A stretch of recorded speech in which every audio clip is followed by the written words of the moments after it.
whether or not you remember this exact broad daylight kids playground swing set adjacent Kremlin assassination in a Western capital in 2019. You probably remember some of the other things kind of like this, right? They kind of start to blend together after there's been a bunch of them. The year before the German Park mountain bike hitman, there was the Novichok assassination attempt. Remember that one? The nerve agent assassination attempt by Russian agents in Salisbury in England. The Russian agents in that one just missed killing their target and his daughter, but they did kill a random British citizen who was in the wrong place at the wrong time.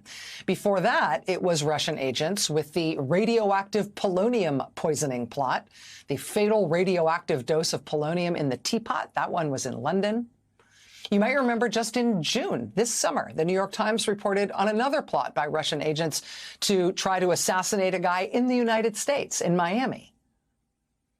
That plot was disrupted, but the Justice Department explicitly named the Russian government as directing that operation, and the Biden administration kicked out 10 Russian diplomats from this country in retaliation. I mean, there's so many of these things, they blend together. Apparently, they've got a whole section of the FSB that's just for sending Russian government hitmen to other countries all over the world to carry out Kremlin-ordered assassinations. Right? Because among the many fine and practical accomplishments of the Putin government in Russia, one of the things they do all the time is send professional hitmen all over the world to assassinate people in broad daylight, in city parks, in city streets, in department stores and parking lots.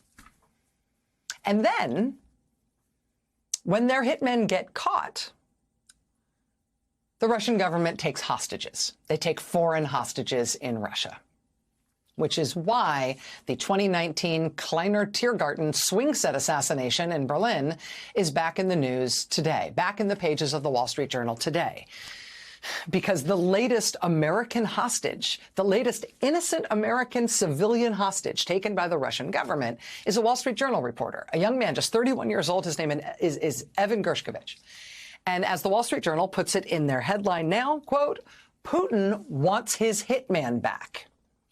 Meaning the Kremlin is now signaling that if the United States wants to ever get Evan Gershkovich, if the United States wants to get this innocent American reporter hostage out of Russia, or maybe some other Western hostages, some other American hostages they're holding, maybe U.S. Marine veteran Paul Whelan, if the Kremlin, if the U.S. ever wants any of those people back, well, the Kremlin is now signaling that they want some kind of trade that will give them back the swing set mountain bike assassin from Berlin.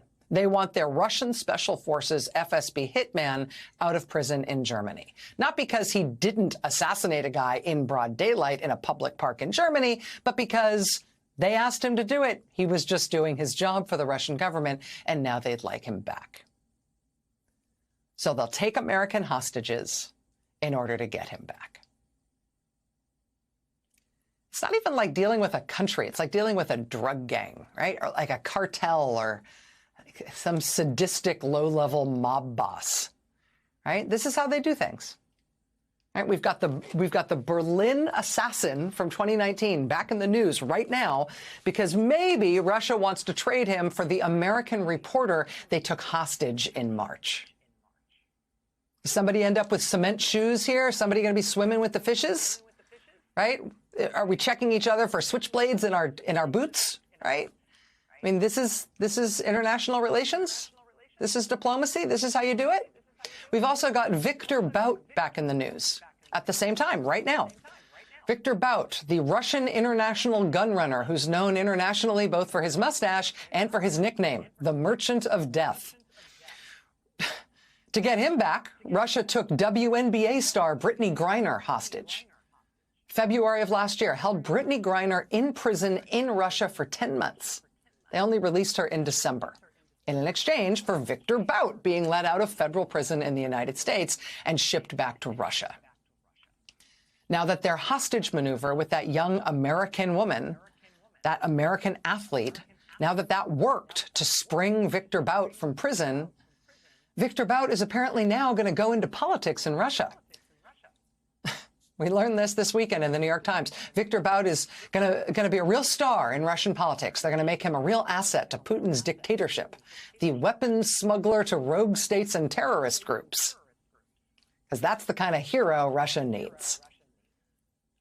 It's just like an acute toxicity. There are lots of bad governments in the world, right? Lots of bad leaders, lots and lots of bad governments. But this is like the difference between a scratch and a stabbing, right? What Putin is doing is something special in the world, something acutely, deliberately toxic, right? It's not a stomach ache, it's food poisoning.